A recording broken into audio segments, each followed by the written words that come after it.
Hi all, welcome back to my YouTube channel. ನಾನಿವತ್ತು ಹೆಲ್ದಿಯಾಗಿರೋ cake ಹೇಗೆ ಮಾಡೋದು ಅಂತ ಹೇಳ್ಕೊಡ್ತೀನಿ. ಚಾಕ್ಲೇಟ್ ಕೇಕು ನೀವು ಈಸಿಯಾಗಿ ಮನೆಯಲ್ಲೇ ಮಾಡ್ಬೋದು. ಬರ್ಡೇ ಪಾರ್ಟೀಸ್ಗೆ ಅಥವಾ ಆ್ಯನಿವರ್ಸರಿಗೆ ಏನಕ್ಕಾದರೂ ಸರಿ ಹೆಲ್ದಿಯಾಗಿರೋ ಕೇಕ್ ಹೇಗೆ ಮಾಡೋದು ಅಂತ ನಾನು ನಿಮ್ಗೆ ಹೇಳ್ಕೊಡ್ತೀನಿ. ಬನ್ನಿ. ಫಸ್ಟು ನಾನೊಂದು ಮಿಕ್ಸಿಂಗ್ ಬೌಲ್ ತೊಗೊಂಡಿದ್ದೀನಿ. ನೀವಿಲ್ಲಿ ನೋಡ್ತಾ ಇರ್ಬೋದು, ಸ್ಕ್ರೀನಲ್ಲಿ ಸೈಡಲ್ಲಿ ಹಾಕಿದ್ದೀನಿ ಎಷ್ಟೆಷ್ಟು ಪ್ರಮಾಣ ತೊಗೋಬೇಕು ಅಂತ ಅಂದ್ಬಿಟ್ಟು. ನಾನು ಫಸ್ಟ್ ಇಲ್ಲಿ ಯೋಗರ್ಟ್ ಅಂದರೆ ಕರ್ಡ್ ತೊಗೋತಾ ಇದ್ದೀನಿ. ನಾನು ಇಲ್ಲಿ ಮಾಡ್ತಾ ಇರೋದು ಒಂದು ಸ್ಮಾಲ್ ಕೇಕ್, ಅಂದರೆ ಒಂದು 1/4 kg ಕೇಕ್ ಆಗುವಷ್ಟು ಮಾಡ್ತಾಯಿದ್ದೀನಿ. ನೀವು ಇನ್ನೂ ಜಾಸ್ತಿ ಬೇಕು ಅಂದರೆ ಇದನ್ನು ಡಬಲ್ ಮಾಡಿ ನೀವು ತೊಗೋಬೋದು. ನಾನಿಲ್ಲಿ ನಿಮಗೆ curd, jaggery powder, vanilla essence ಮತ್ತು ಮೆಲ್ಟೆಡ್ ಬಟರ್ ತೊಗೊಂಡಿದ್ದೀನಿ. ಇದಿಷ್ಟನ್ನು ಚೆನ್ನಾಗಿ ಮಿಕ್ಸ್ ಮಾಡ್ಕೊಳ್ಳಿ. ಹೇಗೆ ಅಂತಂದರೆ ಪೂರ್ತಿ ಅಲ್ಲಿರೋದೆಲ್ಲ ಕರಗಿ ಚೆನ್ನಾಗಿ ಮಿಕ್ಸ್ ಆಗಬೇಕು, ಅಷ್ಟು ಮಿಕ್ಸ್ ಮಾಡ್ಕೋತಾ ಇದ್ದೀನಿ. ಇಲ್ಲಿ ನೋಡ್ತಾ ಇರ್ಬೋದು ನೀವು ಹೇಗೆ ಮಿಕ್ಸ್ ಮಾಡ್ಕೋತಾ ಇದ್ದೀನಿ ಅಂತ. ಹಂಗೆ ಮಾಡ್ಕೊಳ್ಳಿ.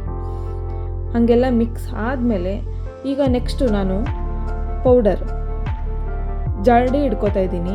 ಏನೇನು ಅಂತ ಅಂದರೆ ಗೋಧಿ ಹಿಟ್ಟು, ರಾಗಿ ಹಿಟ್ಟು ಮತ್ತು ಸ್ವಲ್ಪ ಬೇಕಿಂಗ್ ಸೋಡಾ, ಬೇಕಿಂಗ್ ಪೌಡರು ಮತ್ತು ಅದಾದಮೇಲೆ ನಾನು ಮಿಲ್ಕ್ ಹಾಕೋತಾ ಇದ್ದೀನಿ. ಇದಿಷ್ಟನ್ನು ಫಸ್ಟು ಜರಡಿ ಇಟ್ಕೋಬೇಕು. ನೋಡಿ ನಾನು ಹೇಗೆ ಜರಡಿ ಇಟ್ಕೋತಾ ಇದ್ದೀನಿ ಆ ಥರನೇ ಜರಡಿ ಇಟ್ಕೋಬೇಕು.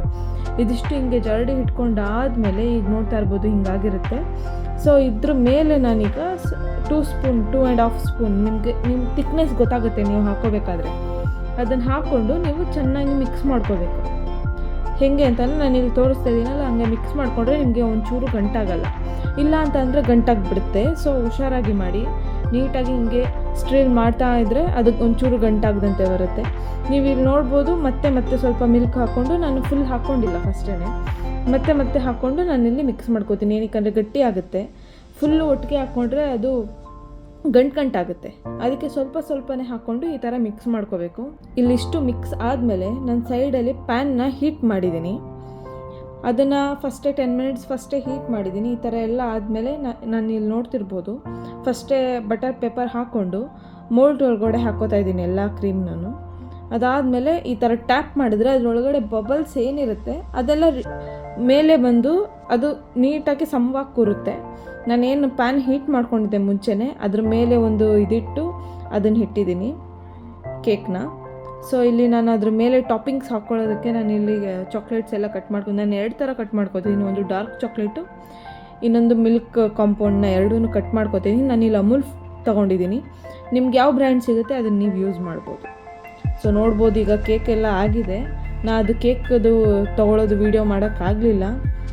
ಸೊ ಅದು 10 to 15 ಮಿನಿಟ್ಸ್ ಬಿಟ್ಟರೆ ಆಗಿರುತ್ತೆ. ಅದ್ರ ಮೇಲೆ ನಾನು ಚಾಕ್ಲೇಟ್ನ ಮೆಲ್ಟ್ ಮಾಡಿಕೊಂಡು ಚಾಕ್ಲೇಟ್ನ ಹಾಕ್ಕೋತಾ ಇದ್ದೀನಿ. ಈ ಥರ ನಿಮಗೆ ಯಾವ ಥರ ಬೇಕು ಡೆಕೋರೇಷನ್ ಆ ಥರ ಮಾಡ್ಕೋಬೋದು. ಇದು ಹೆಂಗೆ ಅಂತಂದರೆ ನಿಮಗೆ 1/2 kg ಕೇಕ್ ಬೇಕು ಅಂದರೆ ನಾನು ಏನು ತೋರಿಸ್ತಾ ಇದ್ದೀನಿ ಅದನ್ನು ನೀವು ಡಬಲ್ ಮಾಡ್ಕೋಬೋದು. ನಿಮ್ಗೆ ಯಾವ ಥರ ಬೇಕೋ ಆ ಥರ ಇಲ್ಲಿ ಡೆಕೋರೇಷನ್ ಮಾಡ್ಕೋಬೋದು. ನಾನಿಲ್ಲಿ ಡ್ರೈ ಫ್ರೂಟ್ಸ್ನ ಎಲ್ಲ ಕಟ್ ಮಾಡಿಕೊಂಡು ಅದ್ರ ಮೇಲೆ ಸುತ್ತ ಹಿಂಗೆ ಹಾಕ್ಕೊಂಡು ಬರ್ತಾಯಿದ್ದೀನಿ.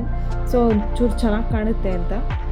ಇಷ್ಟೇ, ಏನು ಇಂಗ್ರೀಡಿಯೆಂಟ್ಸ್ ಇಲ್ಲ, ಬರೀ ರಾಗಿ ಹಿಟ್ಟು, ಗೋಧಿ ಹಿಟ್ಟು ಮತ್ತು vanilla essence, melted butter, milk, baking soda, baking powder ಇಷ್ಟನ್ನು ಹಾಕಿದ್ರೆ ನಿಮಗೆ ಎಷ್ಟು ಚೆನ್ನಾಗಿರೋ ಕೇಕ್ ಬರುತ್ತೆ ಅಂತಂದರೆ ನೀವೇ ನೋಡ್ತಾ ಇರ್ಬೋದು ಎಷ್ಟು ಚೆನ್ನಾಗಿದೆ ಅಂತ. ಮನೆಯವರೆಲ್ಲ ತುಂಬ ಇಷ್ಟಪಟ್ಟು ತಿಂತಾರೆ, ಮಕ್ಕಳಂತೂ ತುಂಬ ಇಷ್ಟಪಟ್ಟು ತಿಂತಾರೆ. ನೀವು ಒಂದ್ಸಲ ಟ್ರೈ ಮಾಡಿ. ಮೈದಾ ಎಲ್ಲ ಹಾಕಿ ಮಾಡಿದ್ರೆ ತುಂಬ ಅನ್ಹೆಲ್ದಿ. ಮಕ್ಕಳಿಗೆ ಮೈದಾ ಎಲ್ಲ ಡೈಲಿ ಯೂಸಲ್ಲಿ ತಿನ್ನಲೇಬಾರ್ದು. ಈ ಥರ ನೀವು ಹೆಲ್ದಿಯಾಗಿ ಮನೆಯಲ್ಲೇ ಮಾಡಿಕೊಟ್ರೆ ಅದು ಏನು ಟೈಮಿಂಗ್ಸ್ ನಿಮಗೆ ಇದಾಗಲ್ಲ.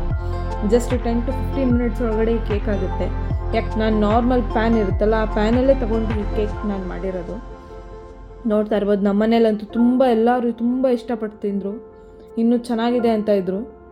ನಾನು ನೆಕ್ಸ್ಟು ಬೇರೆ ವಿಡಿಯೋ ಜೊತೆ ಬರ್ತೀನಿ. ವಿಡಿಯೋ ಇಷ್ಟ ಆಗಿದ್ದರೆ ಸಬ್ಸ್ಕ್ರೈಬ್ ಮಾಡಿ. Thank you so much.